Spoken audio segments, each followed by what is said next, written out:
warahmatullahi wabarakatuh.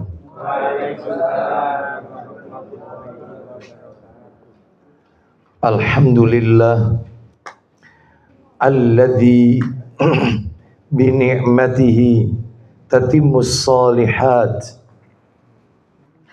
wa ashhadu an la ilaha illallah wahdahu la syarikalah wa ashhadu anna Muhammadan abduhu wa rasuluh.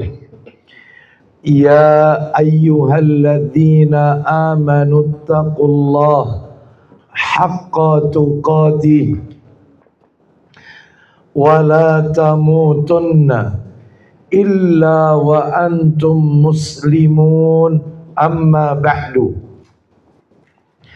Fa inna asdaqal hadisi kitabullah wa khairal hadi hadi Muhammadin sallallahu alaihi wasallam wa syarral umuri muhdatsatuha wa kullu muhdatsatin bid'ah wa kullu bid'atin dhalalah wa kullu dhalalatin finnar. Ikhwan wa akhwati fillah, bapak-bapak, ibu-ibu, kaum muslimin dan muslimah, jamaah majelis taklim Manarul Ilmi yang semoga semuanya dimuliakan oleh Allah Subhanahu wa ta'ala. Kepada sahibul bait, keluarga al-akh Ustadz Syamsul Ma'arif, semoga Allah Ta'ala melimpahkan karunia rahmat dan barakah pada keluarga dan kediaman beliau. Tidak ada kata yang patut kita ucapkan pada malam hari ini selain rasa syukur kita kepada Allah Tabaraka wa Ta'ala atas segala karunia nikmat-nikmatnya sehingga kita dipertemukan kembali tetap dalam rangka melaksanakan perintah Allah Subhanahu wa ta'ala, yaitu talabul ilmi, menuntut ilmu. Ketahuilah Bapak Ibu sekalian, menuntut ilmu ini perintah Allah Subhanahu wa ta'ala. Hukumnya fardu ain, sebagaimana Nabi sallallahu alaihi wasallam beliau pernah bersabda, diriwayatkan oleh Ibnu Majah. Apa kata Nabi? Talabul ilmi faridhatun ala kulli muslimin. Menuntut ilmu adalah kewajiban bagi setiap kaum muslimin. Ilmu yang dimaksud di dalam hadis ini adalah ilmu yang bersumber dari qala Allah wa qala Rasul wa qala sahabah. Ilmu yang bersumber dari apa yang Allah firmankan, apa yang Nabi sabdakan, dan apa yang dipahami oleh generasi terbaik pada umat ini, yaitu para sahabat radhiyallahu anhum ajmain. Bahkan Bapak Ibu sekalian, di dalam Al-Qur'anul Karim Allah Subhanahu wa ta'ala membimbing kita agar kita selalu meminta tambahan ilmu, bukan tambahan harta. Sebagaimana Allah mengajarkan kita doa yang tercantum di dalam Al-Quran, Rabbi zidni ilma. Ya Rabb, tambahkanlah ilmu, bukan harta. Itu ada di surat Toha, doa itu. Ini menunjukkan kepada kita pentingnya orang memiliki ilmu daripada memiliki harta. Orang yang berilmu itu warisannya para nabi. Al-ulama warasatul anbiya. Orang yang berilmu, ulama itu adalah pewaris para nabi. Sedangkan orang kaya, orang yang berharta, warisannya orang-orang kaya. Dan tentunya Nabi lebih mulia daripada orang-orang kaya. Orang yang berilmu, pertanyaan akhiratnya cuma satu. An ilmihi fima fa'ala. Ilmumu kau gunakan untuk apa? Tetapi orang diberikan harta banyak, pertanyaannya ribet. Dua pertanyaan di akhirat. Min aina iktasabahu wa fima anfaqahu. Harta itu kau peroleh dari mana dan kau belanjakan kemana? Jazakallah khair. Maka ini menunjukkan kepada kita hisabnya ilmu lebih sedikit daripada hisabnya harta. Bahkan orang yang berilmu lebih mulia di sisi Allah Subhanahu wa taala. Dalilnya, buktinya, jangankan begitu, Bapak Ibu sekalian, seekor hewan itu di dalam Islam bisa dibedakan kalau yang satu berilmu. Loh, maksudnya anjing yang dibekali cara menangkap hewan buruan, anjing yang diberikan bekal ilmu cara menangkap hewan buruan, anjing yang diberikan skill bagaimana cara menangkap hewan buruan, dengan anjing yang tidak diberikan skill, kemampuan untuk menangkap hewan buruan, di dalam Islam dibedakan. Adapun anjing yang diberikan ilmu, skill, kemampuan untuk menangkap hewan buruan, maka daging hasil tangkapannya boleh kita makan. Asalkan yang diburu itu, yang ditangkap hewannya halal, boleh dimakan, dikonsumsi. Adapun anjing yang tidak punya ilmu bagaimana cara menangkap hewan buruan, maka hasil tangkapannya tidak boleh kita konsumsi. Anjing saja yang tidak punya akal itu dibedakan di dalam Islam. Apalagi kita yang diberi perangkat akal oleh Allah, yang berilmu lebih mulia di sisi Allah ketimbang mereka yang tidak berilmu. Makanya mudah-mudahan Bapak Ibu kita semua diberikan keistiqomahan oleh Allah untuk senantiasa thalabul ilmi, menuntut ilmu. Terutama apa yang sudah difasilitasi oleh Majelis Taklim Manarul Ilmi di kediaman Ustadz Syamsul Ma'arif, hafizahullah ta'ala. Mudah-mudahan dengan sekian banyak ustadz yang didatangkan, dengan ustadz yang memiliki disiplin ilmu yang berbeda-beda, mudah-mudahan Bapak Ibu bisa aktif mengikutinya dan mengambil manfaat ilmu di dalamnya, serta yang terpenting diamalkan dalam kehidupan kita sehari-hari. Karena menuntut ilmu bukan hanya wacana. Menuntut ilmu jika ingin manfaat harus diamalkan. Menuntut ilmu bukan sekadar dicatat, tetapi diaplikasikan apa yang ditulis tersebut. Mudah-mudahan Allah memberikan kita ilmu yang barokah, ilmu yang manfaat hingga nanti menghadap Allah Subhanahu wa ta'ala. Baik Bapak Ibu sekalian rahimani wa rahimakumullah, hari ini kita akan melanjutkan materi kita. Saya berupaya hari ini adalah pembahasan terakhir dari materi kita tentang kunci-kunci rizki.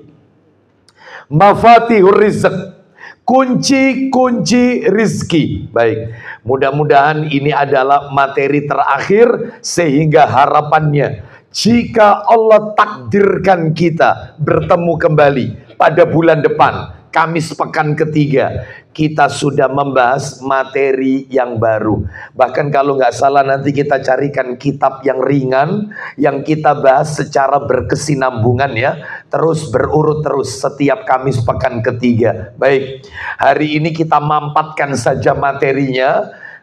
Kita tidak perlu terlalu banyak melebar kemana-mana, sehingga biar tuntas materinya. Kita lanjutkan kunci-kunci rizki. Sebelum kami lanjutkan materi yang masih tersisa, saya akan sedikit mengingatkan hadis Nabi Sallallahu Alaihi Wasallam. Penggalan hadis. Apa itu? Nabi bersabda, Bahkan ini tiap kali kita ketemu membahas kunci-kunci rezeki, ini sudah tak balen-baleni, saya ulang-ulang ini ya. Maka ini kita ingatkan lagi. Sedikit potongan hadis. Apa kata Nabi? Nabi bersabda, "Innallaha la yudraku ma indahu illa bita'atihi." Artinya, sesungguhnya rizki di sisi Allah. Tuh coba. Rizki di sisi Allah tidak akan mampu diperoleh kecuali dengan melakukan ketaatan kepada Allah Subhanahu wa taala. Jadi kalau kita melakukan amalan-amalan ketaatan, maka keran-keran rizki dibuka oleh Allah Azza wa Jalla. Apa saja ketaatannya, amalannya? Kalau tidak salah terakhir saya sudah nyampaikan 13 poin. Terakhir itu haji dan umrah, betul ya? Terakhir itu haji dan umrah, 13 poin. Sedangkan totalnya amalan ketaatannya ada 16. Berarti tinggal tersisa 3 poin saja. Ya, baik, 3 poin. Nanti kita simpulkan dari awal. Sekarang kita masuk nomor 14. Lanjutannya dulu aja. Nanti di akhir kajian kita, ya, kita simpulkan 1 sampai 16. Apa saja amalan-amalan ketaatan pembuka pintu rizki. Sekarang yang nomor 14, lanjutan bulan yang lalu. Yang ke-14 adalah bangun di pagi hari. Bangun di pagi hari. Orang itu kalau membiasakan diri bangun di pagi hari, rizkinya dibuka oleh Allah Azza wa Jalla. Lah ini tidak. Waktunya pagi ternyata dia gunakan untuk melanjutkan tidurnya. Nah, maka betul kalau sebagian orang mengatakan, ya, rezekimu dipatok. Ya, padahal bangun pagi itu berkah. Allah bukakan pintu rizki. Mana dalilnya? Mana dalilnya? Dalilnya disebutkan. Coba minta tolong dibuka kitabnya Sahih Targhib wa Tarhib, jilidnya jilid 4. Sahih Targhib wa Tarhib jilid 4. Ya. Nomornya nomor 1693, 1693. Baik. Saya bacakan ya dari Sakhr bin Al-Ghamidi As-Sahabi radhiyallahu an. Ia berkata, Nabi sallallahu alaihi wasallam beliau bersabda, Nabi berdoa. Doa Nabi ini untuk umatnya ila yaumil akhir, sampai nanti hari kiamat. Sekalipun Nabi telah wafat, doanya berlaku sampai hari kiamat. Silakan Ustaz, dibantu. 1693. Silakan Ustaz. Ya Allah. Dari dulu Ustaz, dari Sakhr atasnya, silakan. Sakhr bin Wada'an Al-Hamidi Al-Ghamidi terus As-Sahabi radhiyallahu anhu. Nah, kita dengarkan sabdanya Nabi ini isinya doa. Apa doanya Nabi? Allahumma barik li ummati fi bukuriha. Silakan. Ya Allah, berkahilah umatku di waktu pagi mereka. Tuh, jelas sekali. Nabi yang berdoa. Ya Allah, berkahilah umatku di waktu pagi hari mereka. Jadi barang siapa di antara kita yang terbiasa bangun pagi, mudah-mudahan kita mendapatkan doa berkah dari Rasulullah SAW. Sekalipun Nabi telah tiada, tapi doa ini berlaku sampai hari kiamat. Setiap umatnya yang membiasakan diri bangun di pagi hari. Pagi itu jam berapa Ustaz? Nah ini saya jelaskan. Jadi kata para alim ulama, yang dimaksud pagi di sini adalah sebelum masuk waktu subuh. Ya mulai sepertiga malam terakhir, sebagaimana yang diajarkan oleh Rasulullah Sallallahu Alaihi Wasallam. Nabi itu tidur di awal malam. Nabi tidak pernah tidur di akhir malam. Bahkan Nabi SAW membenci orang yang berbincang-bincang setelah sholat Isya, kecuali perbincangannya bermanfaat. Seperti sekarang taklim, ini perbincangan yang bermanfaat karena meningkatkan iman kita, mengingatkan akhirat, mengingatkan kita lebih kenal dengan Islam, itu boleh. Seperti obrolan suami dengan istrinya, karena suami pulangnya malam, itu obrolan yang bermanfaat. Lah terus yang tidak bermanfaat kayak apa? Berbincang-bincang setelah Isya, nggak tidur setelah sholat Isya, yang dibenci oleh Nabi. Sebelum tak tunjukkan contohnya, ada baiknya kita dengarkan dalilnya dulu. Lebih baik kita dengarkan dalil. Nabi paling nggak suka. Apa kata Nabi? Minta tolong Ibnu Majahnya dibuka. Ibnu Majah sebentar. Jilidnya jilid 2 insya Allah. Ibnu Majah. Ibnu Majah jilidnya jilid 2. Nah ini ya.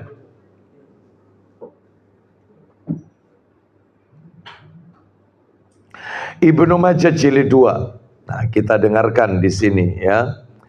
Bahwasanya Nabi sallallahu alaihi wasallam membenci orang yang tidur sebelum sholat Isya dan berbincang-bincang setelah sholat Isya. Jadi Nabi paling gak suka dengan orang yang dia tidur sebelum sholat Isya. Jadi habis maghrib tidur, dia belum sholat Isya, itu Nabi gak suka. Terus yang tidak disukai Nabi lagi, habis Isya ngobrol, itu paling gak suka. Kecuali obrolan yang bermanfaat. Nabi pernah melekan sampai tengah malam bersama Abu Bakar dan Umar. Ternyata yang diobrolkan adalah pembicaraan kemaslahatan umat. Iya, problematika umat. Gimana ini umat ini? Ya, karena orang-orang kafir melakukan intimidasi kepada kaum muslimin, ya disiksa lah. Ya, sehingga mereka, Nabi dan para sahabat melakukan obrolan. Gak apa-apa yang kayak gini, termasuk taklim, termasuk suami ya bercanda dengan istrinya, istri curhat ke suaminya. Ini obrolan bermanfaat. Lah kalau yang tidak bermanfaat, nah ini yang tidak bermanfaat, sesaat lagi kita dengarkan dalilnya ya. Sambil saya carikan ini. Yang tidak bermanfaat adalah nonton televisi, nonton Netflix setelah sholat Isya, ya nggak ada manfaatnya. Apa manfaatnya? Seperti itu. Nonton bola, nonton sinetron, nggak ada manfaatnya. Ya, kenapa?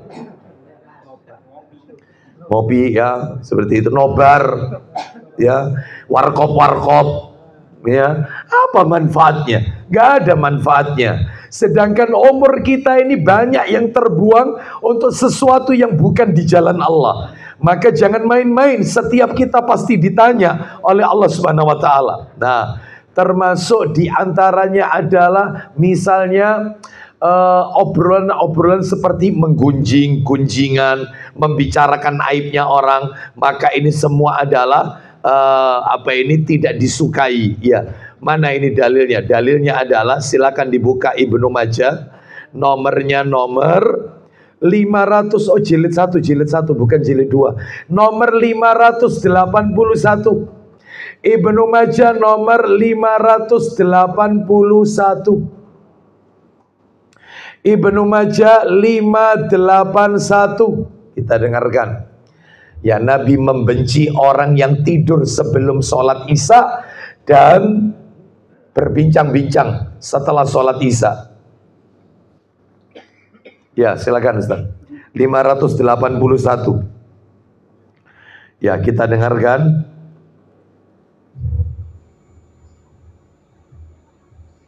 Dari Abu Bazzah Al-Aslami, dia berkata, Iya. Silakan. Rasulullah SAW mensunahkan untuk mengakhirkan sholat Isya Lanjut. dan membenci Ya. tidur sebelumnya, Nabi membenci orang yang tidur sebelum Isya. Lanjut. serta berbincang-bincang sesudahnya. Nabi paling gak suka orang ngobrol bincang-bincang setelah Isya. Makanya Nabi memberikan contoh tidur di awal malam. Untuk apa? Untuk mempersiapkan ibadah di akhir malam. Lah kita tidak. Tidur di awal malam memang, tetapi untuk mempersiapkan nonton Real Madrid melawan Persebaya, kan gitu ya. Barcelona melawan Deltras, ya. Jadi ini kan tidak benar yang kayak gini. Persiapkan ibadah di akhir malam. Lah setelah bangun sepertiga malam terakhir, maka tidak tidur lagi. Nyambung subuh. Setelah subuh ada zikir pagi, zikir petang. Lanjut sholat sunnah isyraq. Setelah itu lanjut aktivitas. Termasuk nanti di tengah-tengah melakukan sholat duha. Karena sholat duha itu semakin siang, itu semakin afdol sholat duha itu. Seperti pada saat yang paling afdol sholat duha itu saat anak onta mulai kepanasan. Anak onta mulai kepanasan. Gimana caranya tahu anak onta kepanasan, Ustadz? Oh, di sini tidak ada anaknya onta. Ya, maka kalau kita lihat ukuran di Arab Saudi, ya kurang lebih antara pukul 9, pukul 10. Itu anak onta sudah mulai kepanasan di padang pasir. Maka di saat itulah waktu sholat sunat duha yang paling afdol. Jadi bukan lebih pagi. Semakin disiangkan, semakin utama sholat sunat duha. Baik, langsung aktivitas bekerja. Jadi tidak tidur lagi setelah sholat subuh. Ya, baik. Jadi intinya adalah bangun di pagi hari, Bapak Ibu sekalian. Ya, bahkan saya akan bacakan perkataannya Ibnu Abbas radhiyallahu anhuma ketika beliau melihat anaknya tidur di waktu pagi. Jadi Ibnu Abbas ini sepupunya Nabi. Dia melihat anaknya tidur di waktu pagi. Langsung beliau menegur anaknya sambil mengatakan, "Qum atanamu fis saati allati tuqassamu fihil arzaq." Artinya, bangun, hai anakku, bangun. Apakah engkau tidur pada saat di mana rizki sedang dibagikan? Ini rizki dibagikan oleh Allah, kok turu. Itu kalau bahasa kita. Bangun, dibangun nih. Tapi ada orang tua itu, wis jarno tadi malam pulang kuliah itu malam wis jarno. Cek enak, kok tambah loro kabeh kok awake. Loh, salah. Ojo dieman. Ya, seperti itu. Maka bangunkan. Ya, bangun pagi. Ya, oleh karena itu ini menunjukkan kepada kita bahwasanya bangun pagi yaitu Allah lapangkan rizkinya. Mudah-mudahan Allah memberikan kekuatan kepada kita untuk melakukan segenap aktivitas secara rutin di waktu pagi kita. Ya, termasuk zikir pagi, zikir petang. Bapak Ibu mohon maaf. Nabi yang istiqomah baca zikir pagi, zikir petang, yang istiqomah. Bapak Ibu pengen tahu siapa? Nabi Daud alaihissalam. Lu ini zikir pagi ini mulai Nabi Daud, Ustaz. Bukan Nabi Muhammad, bukan. Mulai Nabi Daud alaihissalam. Lu dalilnya ada. Nabi Daud itu zikir pagi. Iya, ada. Lu di mana dalilnya? Al-Quran lagi dalilnya. Mana dalilnya? Ayo kita dengarkan. Allah berfirman di dalam Al-Quran, Nabi Daud itu zikir pagi, zikir petang. Surat nomor 38. Sot, surat 38. Surat Sot. Ayatnya 18. Kita dengarkan ya. Surat 38 Sot, ayatnya 18. Nabi Daud. Ya, itu zikir pagi, zikir petang. Nah, surat Sot ayatnya 18, surat 38 ayatnya ayat 18.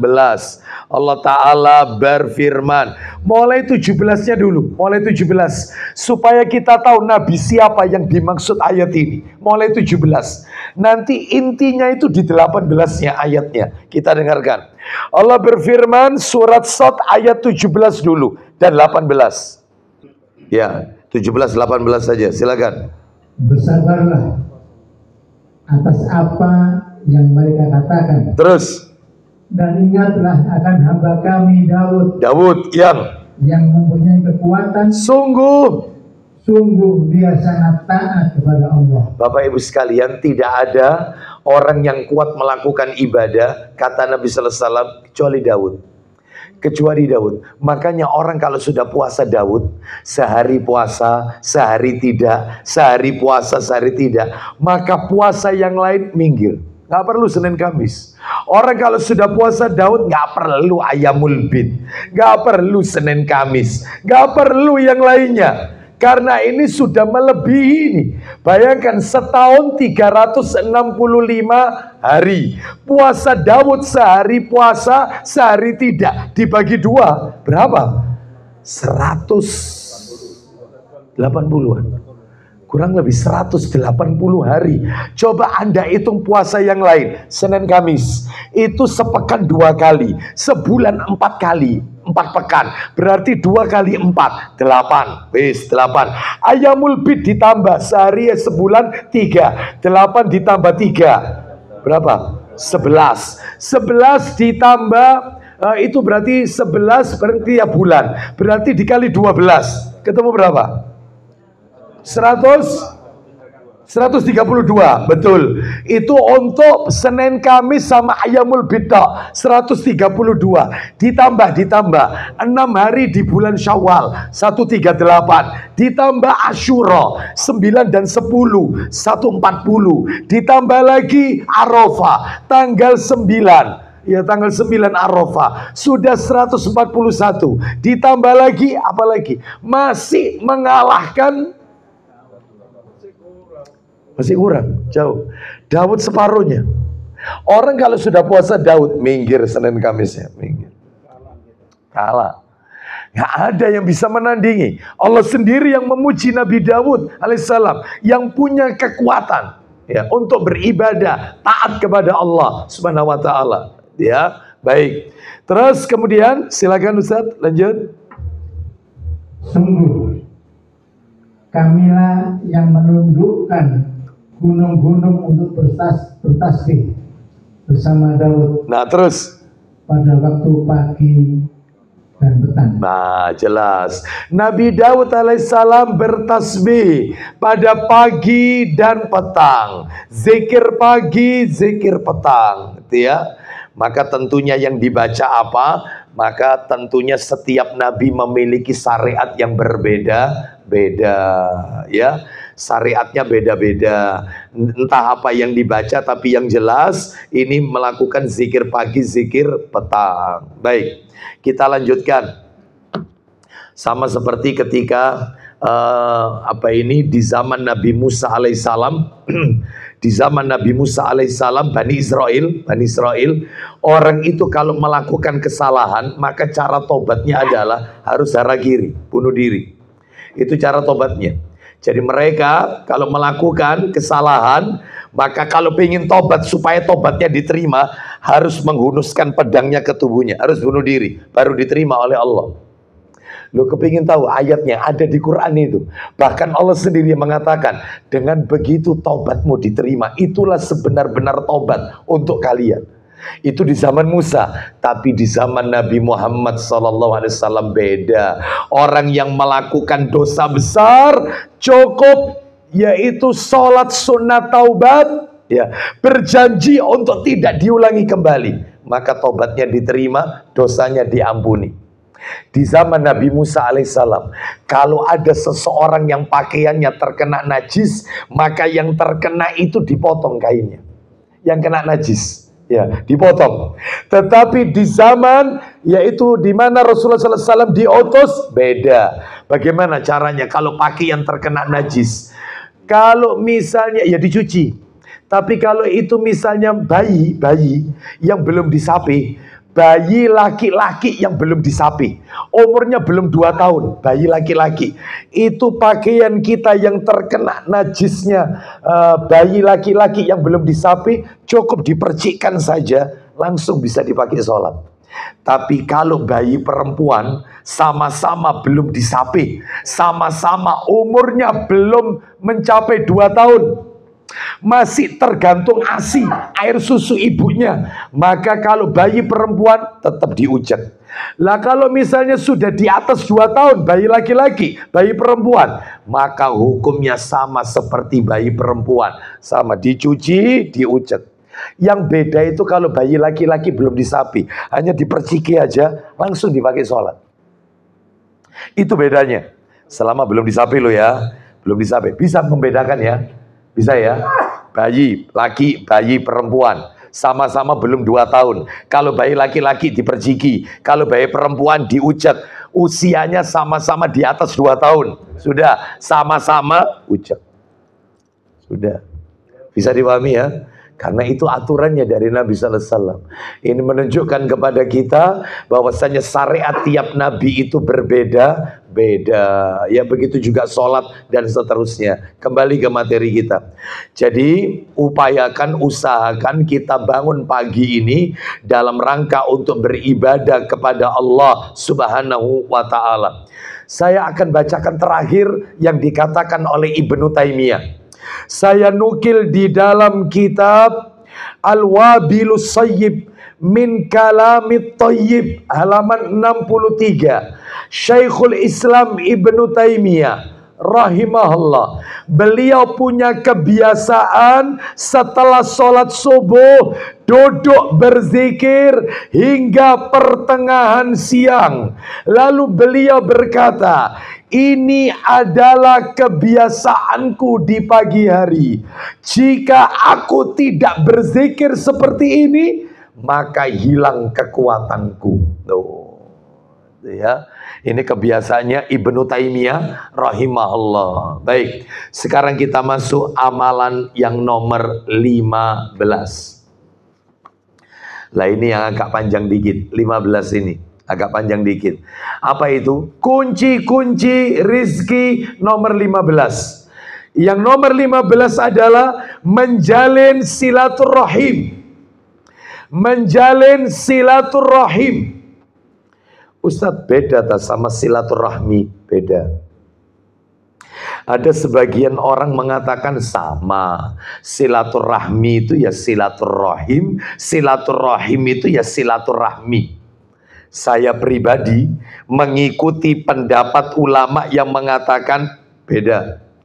Lo bedanya di mana? Tak tunjukkan dasarnya dulu. Saya nukil di dalam kitab Fathul Bari, sarahnya Sahih Bukhari.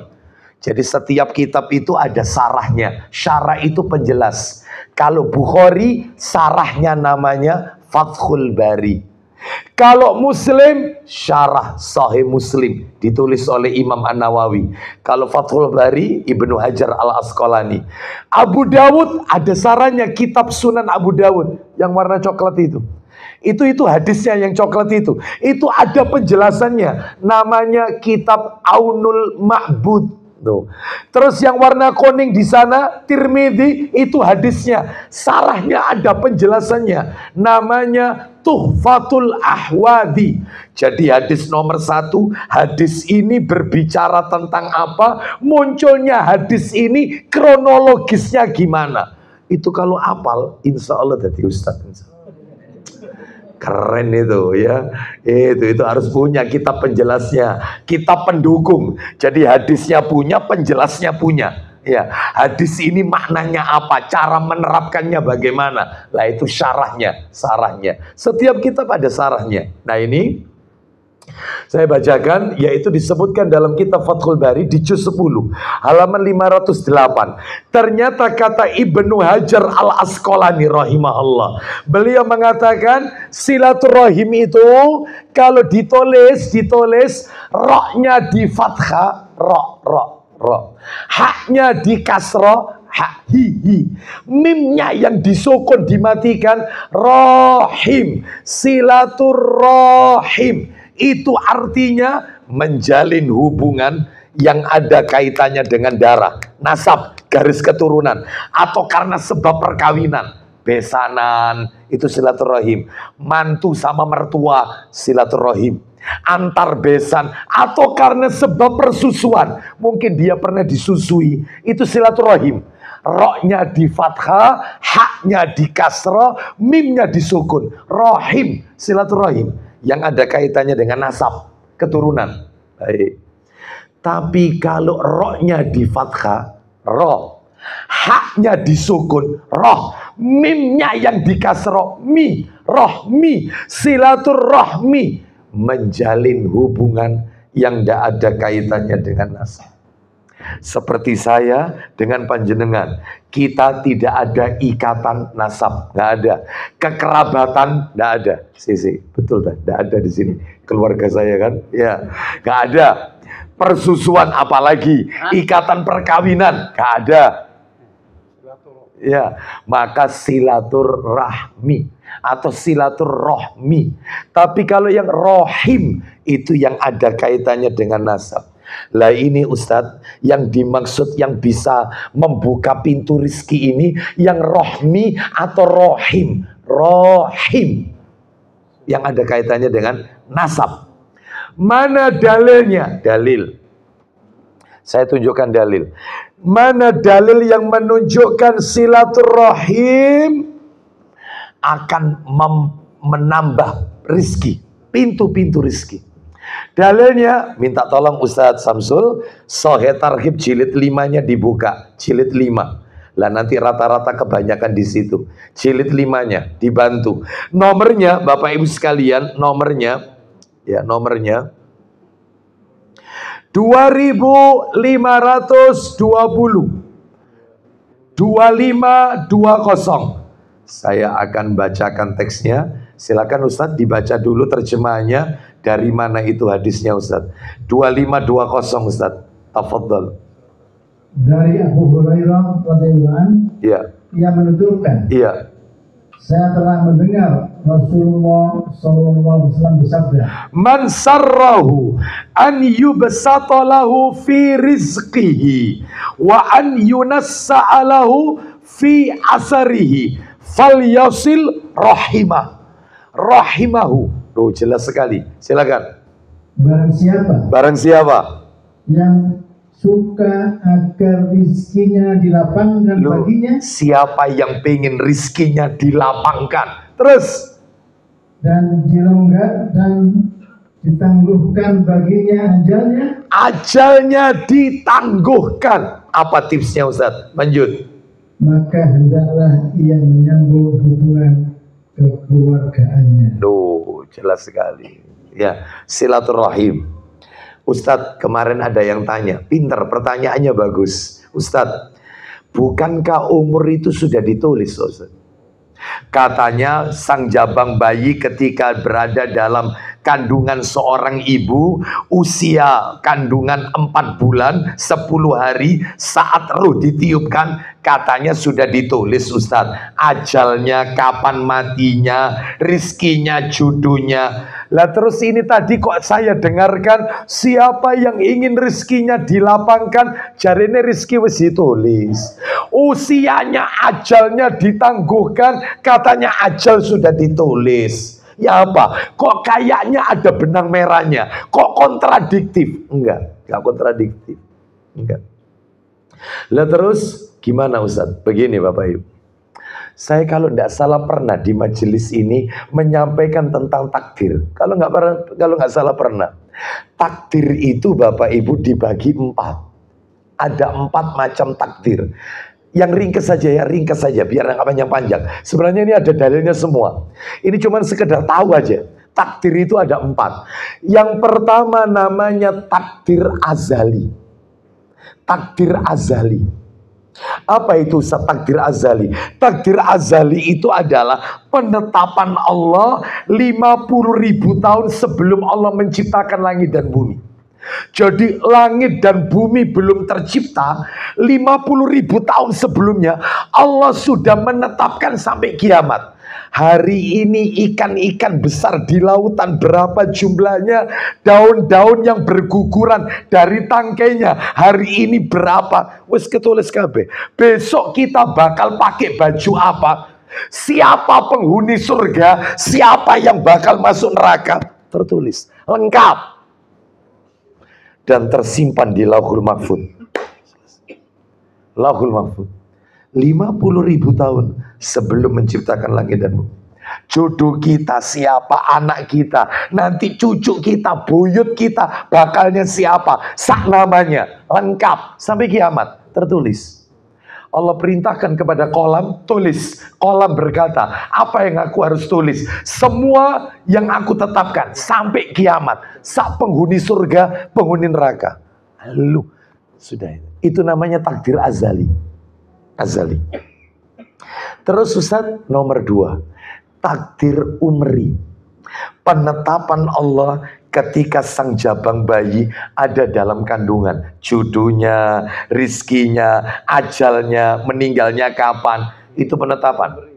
Umri namanya. Umri, umri. Yang nomor 3, ada takdir namanya takdir sanawi. Apa sanawi? Tahunan. Kapan itu terjadinya takdir sanawi? Lailatul Qadar. Allah berfirman, Lailatul Qadri khairum min alfi syahr.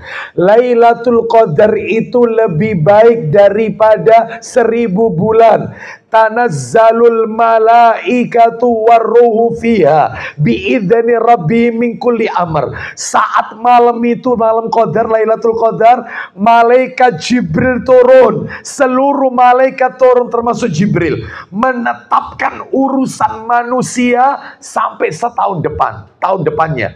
Jadi orang ini usianya nyampe enggak sampai tahun depan. Rizkinya orang ini sampai tahun depan gimana? Anaknya, jodohnya orang ini sampai tahun depan itu tertulis saat Lailatul Qadar. Makanya jangan dihabiskan ketika malam-malam ganjil Lailatul Qadar Ramadan untuk perkara yang sia-sia. Karena disitulah malam penetapan takdir untuk setahun. Ya, kemarin bulan Agustus saya ketemu dengan saudara kita, acara pernikahan ditaruh di Hotel Westin. Ketemu. Dia menyapa saya setelah saya khutbah, lalu kemudian saya segera beranjak pergi, ya. Lalu dia yang nyapa saya, dia nyampirin saya. Ustaz, nyapa saya. Biasanya kalau nyapa cuman sekedar begini aja. Ini enggak. Makanya sampai sekarang itu tak ingin, ya Allah, ya Allah. Itu dia nyapa saya. Ustaz, assalamualaikum. Waalaikumsalam. Ya, gimana? Karena jaraknya agak jauh. Ya, karena mereka ini undangan sama pengantin ada di atas, ya, panggung. Sedangkan undangan ada di bawah. Lalu kemudian setelah itu dia melambaikan tangan, nggak kayak biasanya, seperti orang dada gini, sambil senyum sama saya. Ya, seperti itu. Lalu kemudian setelah itu, tidak lama berikutnya, kira-kira ada sepekan yang lalu mungkin, meninggal dunia. Itu dalam hati saya, berarti kalau begitu, Ramadan kemarin, Ramadan terakhir buat dia. Allah tidak memberikan kesempatan ketemu Ramadan tahun depan. Sudah ya? Baik. Termasuk juga beberapa kali kejadian, itu berarti yang meninggal lebih dahulu tetangga saya, ada yang meninggal. Berarti Ramadan kemarin, Ramadan terakhir. Jangan-jangan kita juga seperti itu. Ramadan kemarin, Ramadan terakhir. Yang mana tahun nanti Ramadan depan ini, kalau nggak salah Februari, itu sudah masuk Ramadan. Kita tidak diberikan kesempatan oleh Allah Azza wa Jalla. Kita nggak tahu. Ajal di tangan Allah Azza wa Jalla. Oleh karena itu, maka ini penetapannya untuk tahun berikutnya. Itu takdir nomor 3. Yang nomor 4, takdirnya namanya takdir yaumi. Yaumi, harian. Lah ini Bapak Ibu kalau tahu ayatnya Anda akan merinding. Allah sebutkan di surat Ar-Rahman ayatnya 29. Ar-Rahman surat 55 ayat 29. Yang isi daripada ayat itu adalah setiap hari Allah dalam kesibukan. Setiap hari Allah dalam kesibukan. Loh memangnya apa sibuknya Allah? Setiap hari Allah menerima doa seorang hamba. Allah menyelamatkan hamba-hambanya. Ada takdir harian. Baik Ustaz, takdir ada 4. Baik, sudah. Terus yang mana yang bisa berubah? Nah, yang bisa berubah itu adalah takdir itu bisa berubah, bisa. Apa berubahnya? Karena doa. Doa bisa merubah ketetapan Allah. Lah yang berubah itu yang nomor berapa? Yang berubah itu adalah nomor 2 yang umri dalam kandungan, nomor 3 dan nomor 4. Semuanya bisa berubah. Yang tidak bisa berubah yang nomor 1, azali. Karena yang di dalam takdir azali ini isinya penetapan sak perubahannya tertulis. Jadi yang takdir azali ini ditetapkan orang ini matinya umur 50 tahun.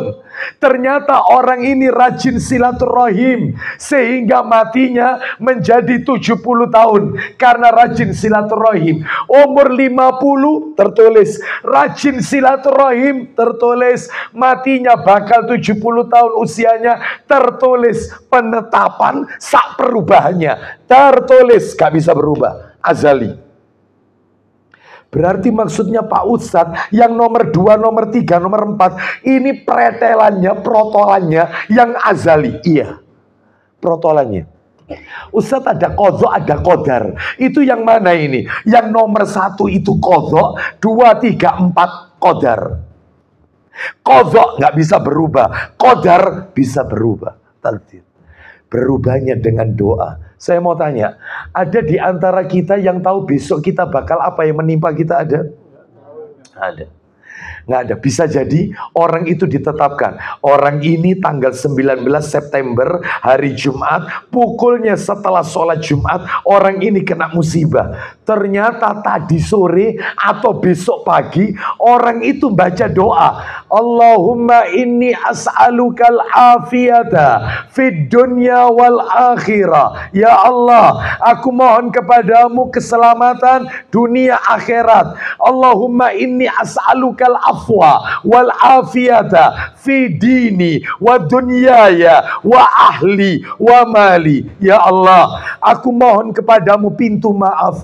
Aku mohon kepadamu keselamatan, keselamatan agamaku, keselamatan duniaku, keselamatan keluargaku, keselamatan hartaku. Ternyata besok yang bakal terjadi itu sama Allah diangkat musibah itu.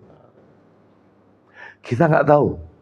Yang tahu hanya Allah. Makanya doa bisa merubah ketetapan Allah. Berarti mati bunuh diri itu termasuk takdir, Ustaz? Ya, mati bunuh diri, ya.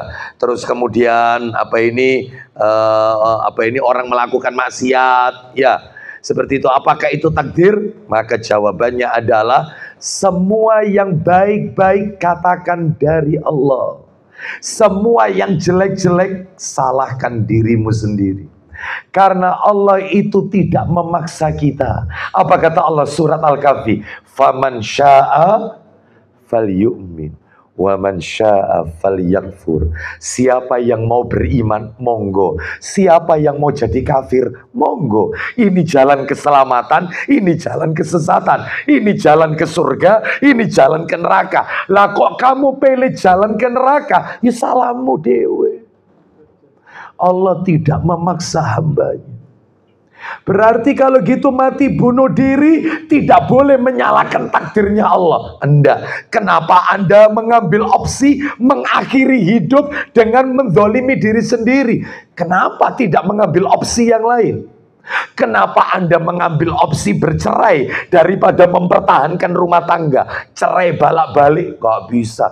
Ya siki mungkin takdiri, oh gak bisa. Kau sendiri. Ada yang kayak gini dalilnya? Ada. Ustadz minta tolong. Surat nomor 4 An-Nisa ayat 79. Ayo, An-Nisa 79. Allah Ta'ala berfirman, An-Nisa 79. Allah Ta'ala berfirman, An-Nisa 79. An-Nisa ayat 79. Kebajikan apapun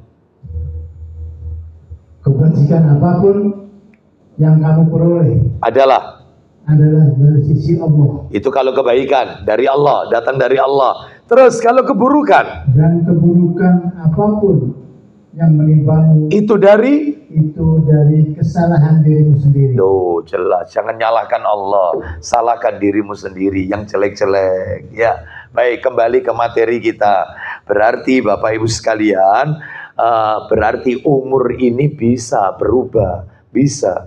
Ya, umur ini bukan hanya bisa bertambah, bukan. Gara-gara rajin silaturahim, bahkan umur bisa berkurang loh, bisa.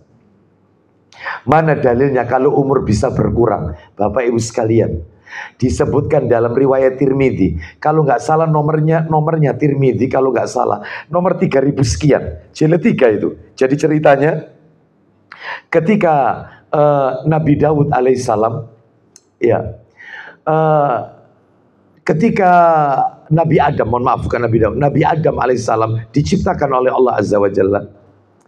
Lalu kemudian Nabi mengusap punggungnya Adam, Allah mengusap punggungnya Adam.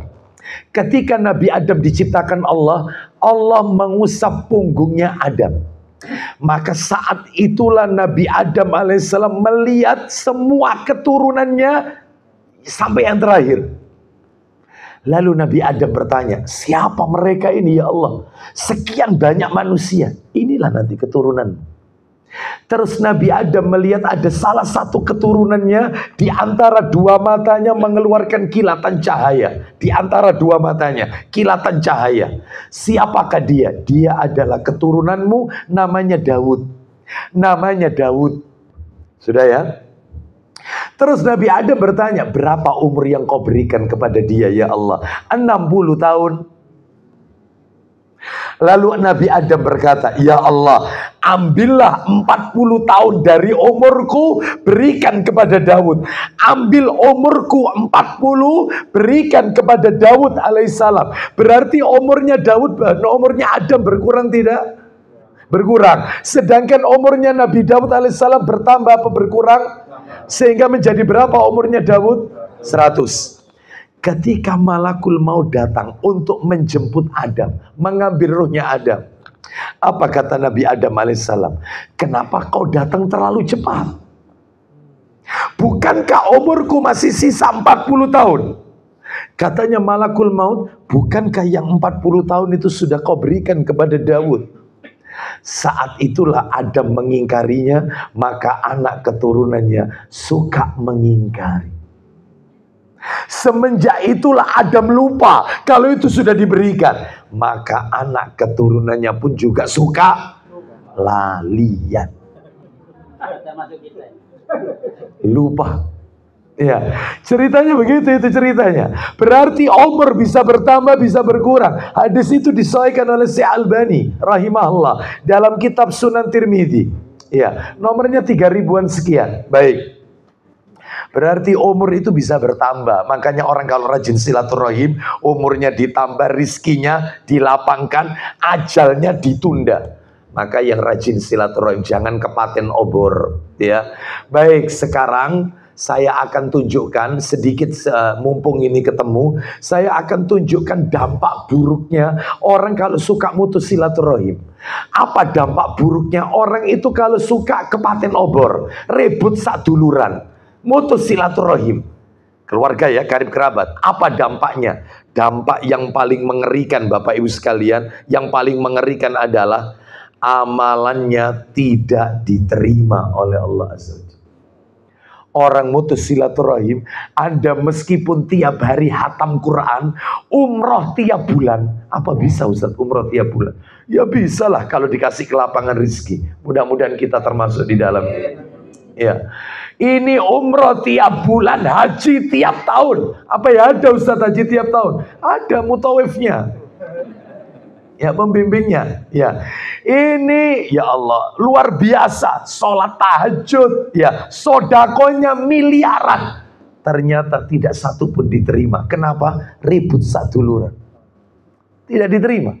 Capek-capek Anda beribadah tapi nggak diterima. Kenapa? Karena memutus kekerabatan. Makanya jangan ribut sama family, jangan. Meskipun dia membenci kita, Anda tidak boleh membalas kebencian, keburukan dengan keburukan yang sama. Nggak boleh. Ya, wong kita telepon itu loh Ustaz, nomor saya diblokir Ustaz, di-reject, diblokir.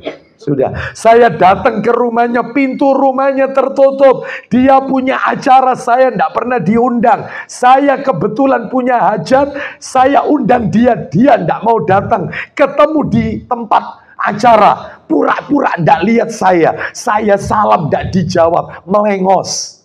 Sudah. Dulur loh ini. Ya Pak Ustadz, tetap berbuat baik. Perkara dia membenci, urusannya dia sama Allah. Tapi kita eman loh, Anda ibadah nggak diterima oleh Allah. Mana dalilnya? Silakan Ustadz. Sahih Targhib wa Tarhib, jilidnya sama, jilid 5. Semuanya jilid 5. Nomor 2538. Coba 2538. Kita dengarkan. 2538. Kita dengarkan. Silakan Ustadz, dari mana itu? Baca 2538. Silakan. Rasulullah SAW bersabda 2538, Inna a'mala bani Adam tu'radu kulla khamisin lailatal jumu'ah fala yuqbalu amalu qati'i rahim. Silakan. Dari Abu Hurairah radhiyallahu anhu, ia menuturkan, Iya. saya telah mendengar Rasulullah SAW bersabda, Isinya, sesungguhnya amal perbuatan Bani Adam atau manusia iya, diajukan pada setiap Kamis malam Jumat. nah seperti sekarang ini, amalan Bani Adam dilaporkan oleh malaikat pencatat amal Kamis malam Jumat, dilaporkan. Ternyata, lanjut, Maka tidak akan diterima amal orang yang memutus hubungan kerabat. Nah, nggak akan diterima amalannya. Ya. Terus dampak buruk yang lain apa? Bapak Ibu pengen tahu? Orang mutus silaturahim, dampak buruk yang paling horor adalah nanti bangkit dari kubur di hari kiamat dalam keadaan tuli dan buta. Jadi dia bangkit dari kubur itu nggak bisa lihat, tunanetra plus tunarungu, tuli dan buta, buta dan tuli. Padahal dulu dia di dunia tidak buta, tidak tuli. Tapi di akhirat itu nggak bisa lihat nanti. Kenapa? Mutus silaturahim. Mutus silaturahim.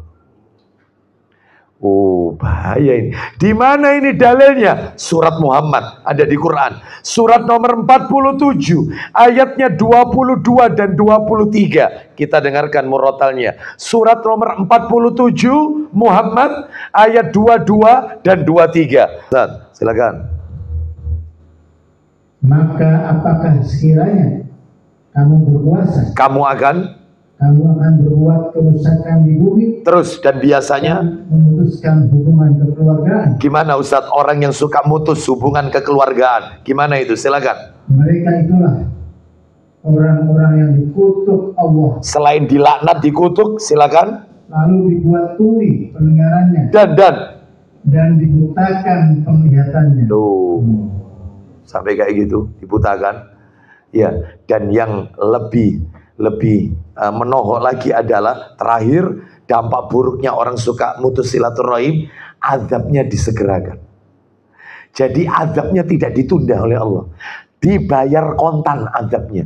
Belum mati sudah diazab, belum mati sudah diazab. Tidak tahu apapun itu, entah itu bentuk azabnya adalah berupa kehilangan harta, entah dibegal, entah hilang barangnya, entah itu kehilangan orang yang dia cintai, atau sakit tidak kunjung sembuh, terus sakit-sakitan, atau apapun itu belum meninggal sudah diazab. Sama Allah sudah dikasih DP, dapat azab dunia, akhirat disisakan tetap azab. Suka mutus silaturahim. Jangan ribut saat duluran, jangan. Anda ribut sama tetangga, maka dampaknya tidak kayak gini kalau ribut sama tetangga. Ini kalau sama family, oh ini berat. Mana dalilnya?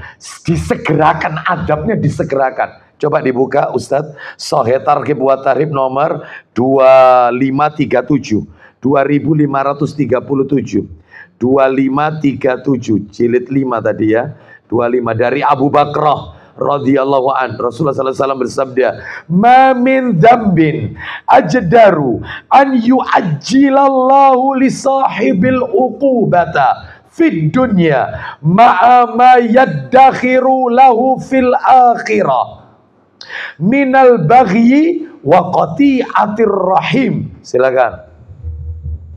Dari Abu Bakrah radhiyallahu anhu, ia berkata, Iya. Rasulullah sallallahu alaihi wasallam telah bersabda, Isinya tidak ada dosa. tidak ada dosa yang lebih pantas untuk segera ditimpakan hukumannya oleh Allah di dunia, Terus Di samping hukuman yang disiapkan untuknya di akhirat. Loh, disiapkan dunia dapat, akhirat dapat. Terus lanjut. Daripada zina. Satu zina dan memutus hubungan kerabat. Baik, memutus hubungan kekerabatan, ya. Ini menunjukkan kepada kita hati-hati jangan sampai putus. Ada yang tanya, Ustadz, apa sebabnya orang itu bisa mutus silaturahim? Itu sebabnya apa? Banyak sebabnya. Dan Bapak Ibu kalau pengen tahu, ada 5 perbuatan rating teratas yang menyebabkan silaturahim itu bisa pecah.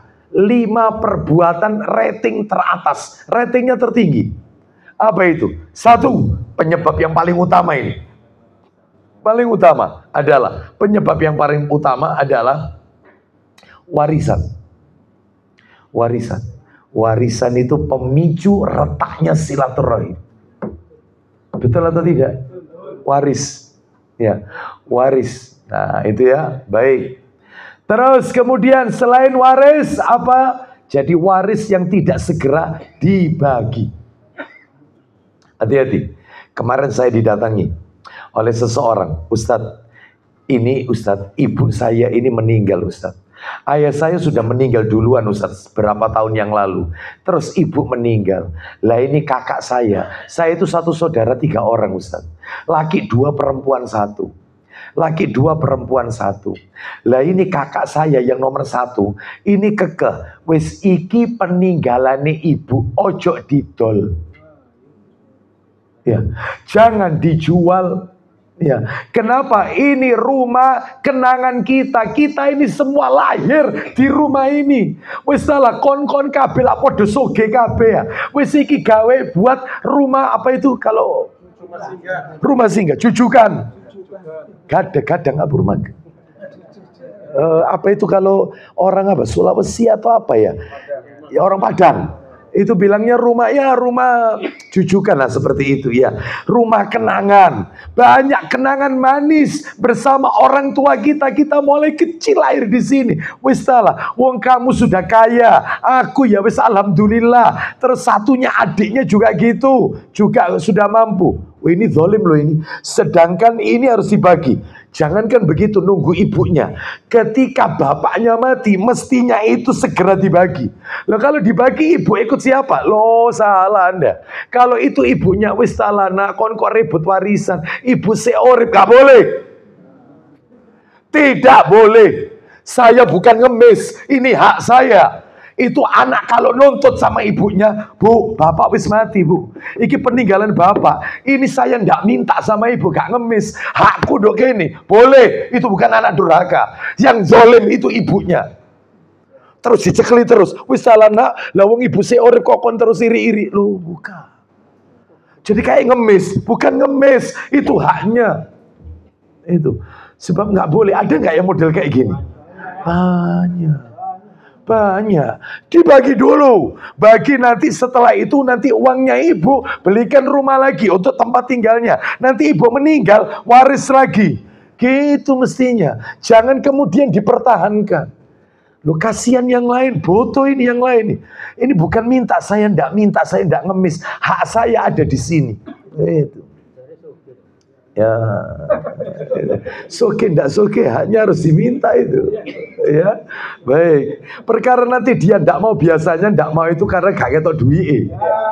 Begitu kelihatan nominalnya, baru berubah lah. Saya yakin, ya seperti itu, ya. Nah, jadi yang pertama waris itu pemutus itu, waris itu. Yang nomor 2 adalah pernikahan yang masih ada famili. Misalnya antar misanan dinikahkan. Boleh enggak misanan nikah? Boleh. Tapi kalau misanan itu cerai, buyar. Hubungan keluarga. Mestinya yang buyar itu cuma 2 orang ini aja. Yang bermasalah. Keluarga nggak usah ikut cawi-cawi. Tapi rata-rata kebanyakan ikut melibatkan keluarga. Anakmu memang satunya anakmu. Pecah. Gara-gara kawinnya sak duluan. Kan ada orang itu wis gak usah ngepek wong liya dulur dhewe wae wis ya wis anakmu tak peke wis dulur dhewe. Lu nggak apa-apa boleh, tapi kalau ini terjadi cerai Ya, gitu loh. Dampaknya itu besar, dampaknya. Itu nomor 2. Bukan tidak boleh loh ya, bukan tidak boleh. Nomor 3, penyebab keretakan silaturahim itu biasanya. Yang nomor 3, iri saduluran. Oh, penyakit iri. Nabi Yusuf alaihissalam dimasukkan ke sumur. Sama siapa? Saudara kandung. Kenapa? Iri. Putranya Nabi Adam tega melenyapkan saudara kandungnya lantaran persembahan dia tidak diterima Allah, sedangkan persembahan saudaranya diterima Allah. Iri, dengki dilenyapkan. Orang selalu sudah kena penyakit iri menghalalkan segala cara, gak peduli sudah. Iri, sudah itu nomor 3. Saduluran iri. Yang nomor 4, ya, yang nomor 4 itu penyebab rating teratas adalah yang nomor 4 ini, yaitu buta nasab. Buta nasab, tidak mempelajari nasab. Tak tes. Mas Khairul, coba sebutkan 3 orang nama di atas antum. Khairul Bakhtiar kan? Khairul Bakhtiar bin nama bapak. Bin Mahfud, berarti bapak ya, Pak Mahfud ya. Pak Mahfud naik 1 berarti. Pak Mahfud bin bapaknya Pak Mahfud. Marsan. Pak Marsan berarti kakek ya, bapaknya bapak ya. Pak Marsan bin sampai kakek. Padahal di atas kakek itu masih ada lagi tidak? Ada. Harus hafal. Ini bukan mau bangga-banggaan nasab, tapi dengan kepaten obor, nggak kenal famili, itu penyebab putusnya silaturahim. Oh, itu ya. Baik, kita lanjutkan. Saya pernah menghadiri undangan acara ditaruh di sebuah tempat di satu gedung ya. Pada waktu itu kurang lebih katanya pesertanya 400-an orang. 400 orang. Kata MC-nya keluarga. Ini Ustadz, tidak ada orang lain Ustadz. Ini dulur KB Ustadz. Dari 5 nenek keturunannya sampai 400. Terus 5 mbah buyut. 5 mbah buyut itu ini punya anak sekian, ini karena punya anak sekian sampai 400. Jadi kalau walimah Ustadz tidak ngundang orang lain. Ini tok sudah cukup. Masya Allah, senangnya sekian ratus ini. Dan ini rukun. Alhamdulillah Ustadz, rukun. Sekalipun ada sedikit gesekan, tapi segera kita atasi. Alhamdulillah. Ya kayak gini mestinya ditiru. Ya, baik. Terus yang terakhir, yang nomor 5, penyebab rating teratas putusnya silaturahim. Yang nomor 5 adalah tidak menjaga lisan. Tidak menjaga lisan, guyon sak guyon, lisannya tidak dijaga. Sebab ada keluarga itu yang baperan, suka kebawa perasaan. Sebagaimana pernah saya sampaikan, ya ada 1 keluarga, 2 keluarga yang tidak bertegur sapa 3 tahun. Gara-gara apa? Gara-gara 3 tahun yang lalu Idul Adha, keluarga ini suka urunan beli hewan kurban. Dan hewan yang dikurbankan mesti sapi, sekian ekor. Rukun, awalnya rukun keluarga ini. Tiba-tiba pada saat pendistribusian daging 3 tahun sebelumnya, terutama bagian penimbangan daging, rupanya ada salah satu sapi, 1 ekor sapi yang hatinya rusak. Lalu dia berkata, hati ini sapi ini rusak ya, jangan dibagi, ojo dieres-eres, kasihan orang miskinnya, dibuang saja. Yang satu nyeletuk, maksudnya guyon, saya mending hati ini sapi rusak daripada hatimu. Loh, langsung, lu kon gak enak hati sampai aku rupanya. Tak tonton kon memang gak enak. Surabayawan metu. Iya. Gagak lo aku mek guyon. Gagak. Kon gak guyon sampai aku. Ya. Itu 3 tahun. Bayangkan. Hanya masalah, makanya hati-hati kalau lisan. Ada keluarga itu yang suka kebawa perasaan, baperan. Guyon, ya. Omamu gak koncet bilang tahu nih omamu itu. Ada enggak keluarga yang kayak gini? Ya, nanti kalau keluarga datang, dia datang lihat anak-anak kita, anakmu kok kuru-kuru ini sih? Kakon kayak mana dah? Ada enggak keluarga yang kayak gini? Sampai kita yang didatangi, ojo teko mari wis gak usah tuh. Mending wis sampai tonggo daripada sama keluarga. Loh, sampai gitu. Harus sabar memang, sabar. Itu gangguan itu, harus sabar. Ya, aku ke rumahmu ini 3 kali Idul Fitri, tabirmu gak tahu ganti tabirmu. Sampai tabir itu loh, dibayain loh, tabir korden. Iya. Idul Fitri 3 tahun ya tetap coklat iki terus. Misalnya loh, ini misal.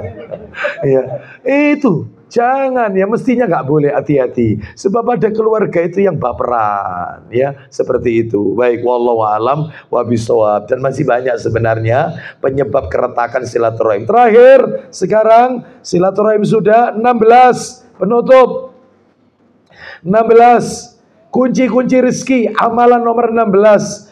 Meluangkan waktu hanya untuk beribadah kepada Allah. Meluangkan waktu hanya untuk beribadah kepada Allah Subhanahu wa ta'ala. Jadi Bapak Ibu sekalian, kita harus lebih baik kita kehilangan sesuatu karena Allah daripada kita kehilangan Allah karena sesuatu. Wah, ditulis status ini.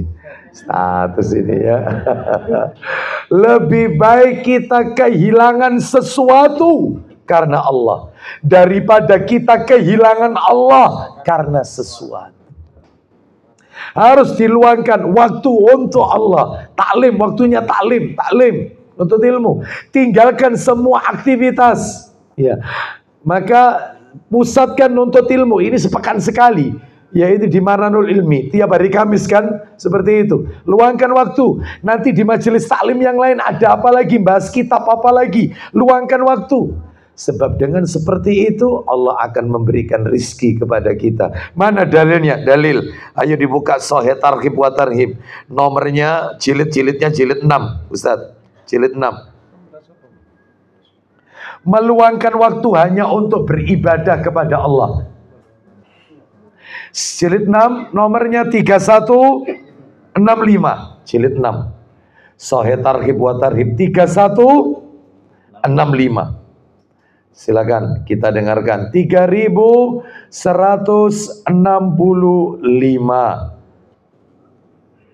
Awal-awal itu. Nah, ya betul, awal-awal 3165. Tafadhol. Dari Ma'qil bin Yasar, silakan. Dari Ma'qil bin Yasar radhiyallahu anhu, dia mengatakan, iya, silakan. Rasulullah sallallahu alaihi wasallam bersabda, yaqulu rabbukum, silakan.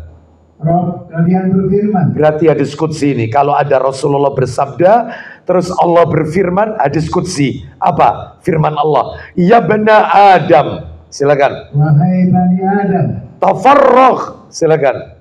Berkonsentrasilah untuk beribadah kepada-Ku. Loh, Allah sendiri yang menyuruh. Silakan luangkan waktumu untukku, kata Allah. Lanjut, teruskan. Niscaya akan aku penuhi hatimu dengan kekayaan. Terus.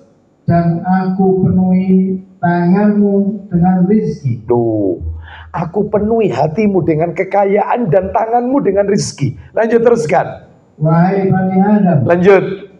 Janganlah engkau menjauh dariku. Jangan jauh dariku. Terus. Karena jika demikian, niscaya aku akan penuhi hatimu dengan kefakiran. Terus. Dan aku penuhi tanganmu dengan kesibukan. Nah, seperti itu. Oleh karena itu Bapak Ibu sekalian, jangan menjadikan Allah itu seperti mobil ambulan. Dipanggil kalau pas darurat saja. Seperti itu. Giliran sakit, ingat sama Allah. Giliran miskin, eling sama Allah. Kemana ketika Anda kaya? Makanya betul, katanya Nabi Sallallahu Alaihi Wasallam. Itu ada di Sahih Targhib wa Tarhib jilid 3. Jilid 3, bagian akhir. Apa kata Nabi Sallallahu Alaihi Wasallam? Udzu'allaha wa antum muqinuna bil ijabah. Berdoalah kalian kepada Allah dalam keadaan kalian yakin doa kalian akan dikabulkan. Lalu Nabi melanjutkan, berdoalah kalian kepada Allah di saat kalian masih lapang, masih sehat, masih kaya. Karena doamu itu bermanfaat saat kau jatuh sakit. Nggak mungkin roda itu di atas terus. Roda itu berputar. Makanya kalau kita pengen saat kita sulit, doa kita dikabulkan. Saat kita enak, banyak berdoa. Saat sugi-sugi nih, banyak berdoa. Pada saat kita jatuh miskin, doa itu bermanfaat. Ini tidak waktunya kaya, lupa ndak ingat Allah. Waktunya masih sehat, lupa ndak ingat Allah. Begitu masuk ICU, ya Rob, ya Rob, telat. Ya, berdoa pada saat enak-enaknya. Karena doa itu bermanfaat pada saat kau ada di bawah, saat kondisi sulit. Nah, itu ya. Oleh karena itu ini menunjukkan kepada kita pentingnya kita meluangkan waktu ibadah kepada Allah Subhanahu wa taala. Iya, jangan kalau beribadah itu jangan pengen cepat selesai, jangan. Iya, seperti itu. Berlama-lamalah beraudiensi dengan Allah, curhat dengan Allah, keluhkan semua curhatan kita kepada Allah. Jangan curhat kepada orang, apalagi di status. Jangan. Percuma mereka tidak akan menolong kita kok. Curhat itu sama Allah, sang pemberi solusi, yaitu Allah Azza wa Jalla. Ya, baik. Ini tidak dikit-dikit apa nulis status, ya. Maka dalam hal ini hindari. Wallahu a'lam bishawab. Berarti tuntas materi kita. Kesimpulannya 16 amalan pembuka pintu rizki. Apa saja Bapak Ibu? Sebutkan. Nomor 1 apa itu? 1, melakukan hijrah. Nomor 2, betul, memperbanyak istighfar dan taubat kepada Allah. Nomor 3, mensyukuri semua nikmat Allah dengan lisan, hati, dan perbuatan. Nomor 4, melakukan amal soleh. Nomor 5, menunaikan sholat dengan memerintahkan keluarga untuk sholat.